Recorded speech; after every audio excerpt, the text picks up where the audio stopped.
Greatest তর্ক মেটায়, কেউ 36 বছরে বিশ্বকাপ জিতে নিজেকে শীর্ষে ওঠায়, কিন্তু নেইমারের নেই বিশ্বকাপ, নেই তার গুটি কয়েক ব্যালন ডিওর কিংবা কোপার কাপ।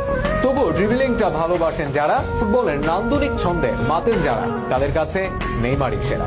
ব্যালন ডিওর বা ব্যক্তিগত বড় অর্জন ছাড়াও সেরা হওয়া যায়, বিশ্বকাপ জেতা ছাড়াও কোটি ভক্তের হৃদয়ের গভীরে জায়গা করা যায়।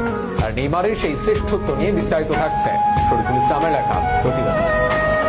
নেইমার যেন সুকান্ত ভট্টাচার্যের মতো অকালের দুর্ঘটনা, যার সবটুকু দিতে চেয়েও নিয়তির কারণে দেওয়া হলো না।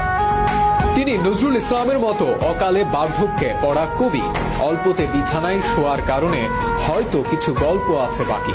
তবে যারা বেশি কিছু না খুঁজে ভালো কিছু খোঁজে, যারা ট্রফি আর রেকর্ডের বাইরেও ফুটবলটা বোঝে, তাদের গল্পে তো নেইমারই সেরা।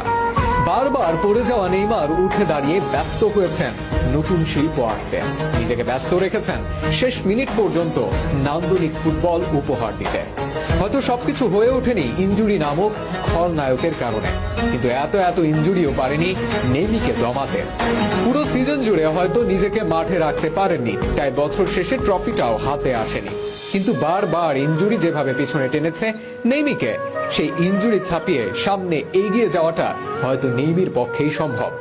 2013 কনফেডারেশনস কাপ এখনো পর্যন্ত নেইমারের সবচেয়ে সফলতম টুর্নামেন্ট, খেলেছিলেন দুর্দান্ত প্রতাপে।